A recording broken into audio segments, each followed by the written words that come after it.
स्वागत है आपका हमारे चैनल आध्यात्मिक कथाओं में।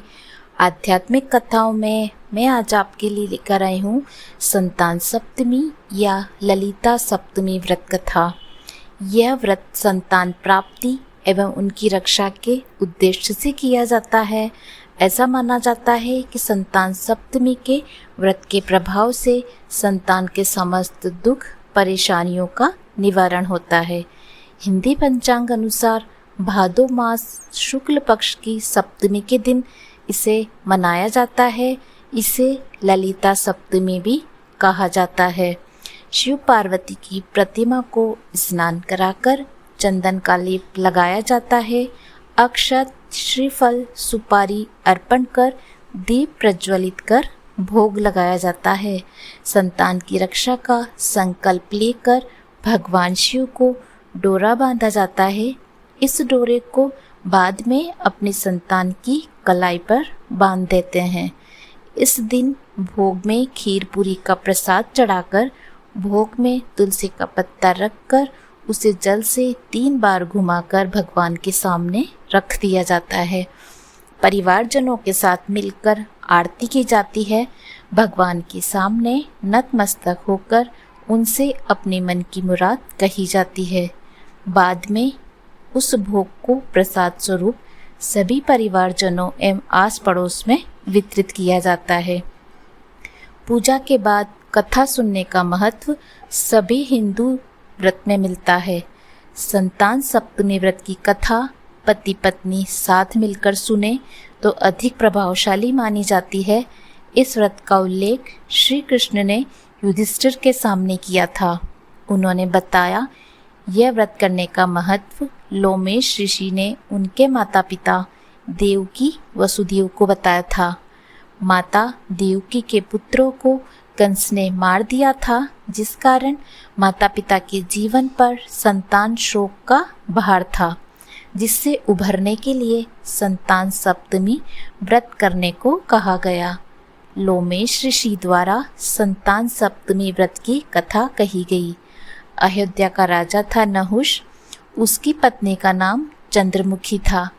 चंद्रमुखी की एक सहेली थी जिसका नाम रूपमती था। वो नगर के ब्राह्मण की पत्नी थी। दोनों ही सखियों में बहुत स्नेह था। एक बार वे दोनों सरयू नदी के तट पर स्नान करने गई। वहाँ बहुत सी स्त्रियां संतान सप्तमी का व्रत कर रही थी। उसकी कथा सुनकर इन दोनों सखियों ने भी पुत्र प्राप्ति के लिए इस व्रत को करने का निश्चय किया, लेकिन घर आकर वे दोनों भूल गई। कुछ समय बाद दोनों की मृत्यु हो गई और दोनों ने पशु योनि में जन्म लिया। कई जन्मों के बाद दोनों ने फिर से मनुष्य जन्म प्राप्त किया। इस जन्म में चंद्रमुखी का नाम ईश्वरी एवं रूपमती का नाम भूषणा था। ईश्वरी राजा की पत्नी एवं भूषणा ब्राह्मण की पत्नी थी। इस जन्म में भी दोनों में बहुत स्नेह व प्रेम था। इस जन्म में भूषणा को पूर्व जन्म की कथा याद थी, इसलिए उसने संतान सप्तमी का व्रत किया, जिसके प्रताप से उसे 8 पुत्र प्राप्त हुए। लेकिन ईश्वरी ने इस व्रत का पालन नहीं किया, इसलिए उसके पास कोई संतान नहीं थी। इस कारण उसे भूषणा से ईर्ष्या होने लगी थी। उसने कई प्रकार से भूषणा के पुत्रों को मारने की कोशिश की, लेकिन भूषणा के व्रत के प्रभाव से वे उसके पुत्रों को कोई क्षति ना पहुंचा सकी। थक हार कर ईश्वरी ने अपने ईर्ष्या एवं अपने कृत्य के बारे में भूषणा से कहा और क्षमा भी मांगी। तब भूषणा ने उसे पूर्व जन्म की कथा याद दिलाई और संतान सप्तमी के व्रत को करने की सलाह दी। ईश्वरी ने पूरे विधि विधान के साथ व्रत किया और उसे एक सुंदर पुत्र की प्राप्ति हुई। इस प्रकार संतान सप्तमी के व्रत का महत्व जानकर सभी मनुष्य पुत्र प्राप्ति एवं अपने संतान की सुरक्षा के उद्देश्य से इस व्रत का पालन करते हैं। उम्मीद करती हूँ आपको यह हमारी कहानी पसंद आई होगी।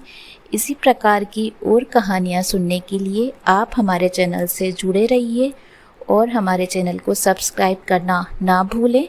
धन्यवाद।